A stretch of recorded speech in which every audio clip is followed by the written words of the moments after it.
warahmatullahi wabarakatuh. My name is Seftezha Nissa and I would like to tell a short story by the name Rapunzel. So, here you go. A long time ago, in a faraway land, a man and a woman lived happily together, waiting for the birth of their first child. They lived in a small house with a big garden behind of it, but they never dared to go inside the garden because they had heard that a witch lived inside of it and would curse anyone who entered. One day, the woman sat by the window, looking at the garden, starving for food when she saw the vegetables and fruits growing inside. Without any money, they both become desperate for something to eat. The man had no choice but to sneak into the garden and take some food for his wife, so he climbed over the wall and began filling his basket with all the vegetables. As he was placing the last of the tomatoes in his basket, he heard an angry voice call out, "Who say you could take my vegetables?" Shocked and scared, he begged the witch, "Please, don't hurt me. I'm taking this vegetable for my wife and my future child."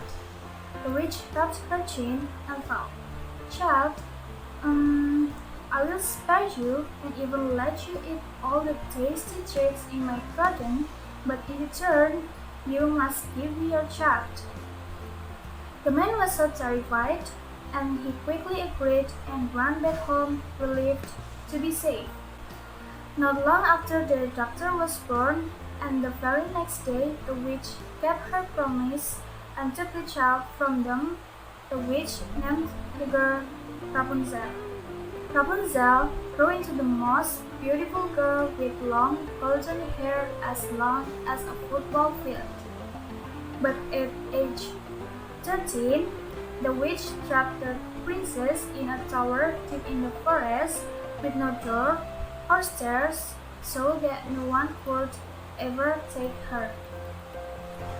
Every morning, the witch would visit Rapunzel and say, "Rapunzel, Rapunzel, let down your hair."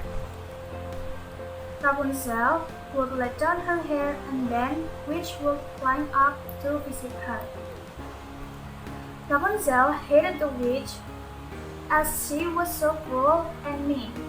Every day, when she was alone, Rapunzel would sing out her window, dreaming of a better world. Many years later, a prince was exploring the forest when he heard a beautiful singing he had ever heard. He followed the singing all the way to the tower and hid behind a bush, and while Rapunzel was singing, he fell instantly in love. He watched as the witch came to call out to Rapunzel and climbed the tower. After the witch left, the prince called out to Rapunzel at the bottom of the tower just like the witch did. "Rapunzel, Rapunzel, let down your hair." Down humbled the long golden hair and up climbed the prince.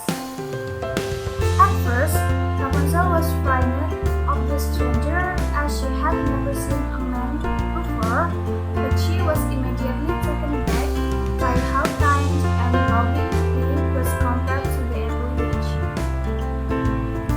Rapunzel loved hearing the princess stories of the outside world, how there are plastic oceans to swim in, huge town squares with hundreds of happy people, and the princess castle where she could explore all day. They fell in love immediately, and he promised to rescue her so they could live happily together, but they needed a plan to escape. The next days, and for many days after, when the prince visited Rapunzel, he would bring her silk so that she could knit and weave a rope to climb down. One day, the witch noticed Rapunzel hiding something in the corner and grew suspicious. She got so angry and she cut off Rapunzel's beautiful golden hair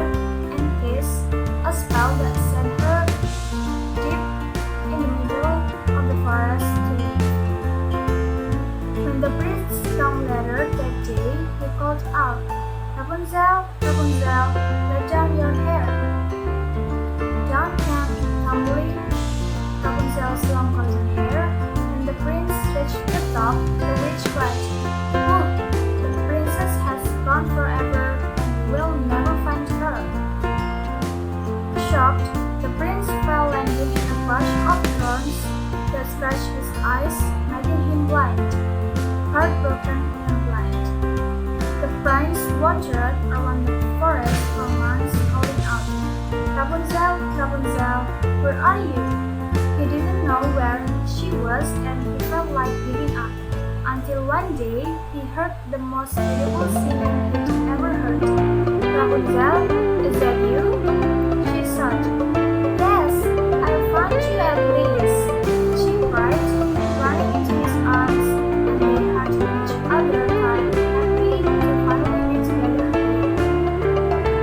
She cried tears of joy that fell into his eyes and cured his blindness. Together, the prince led them back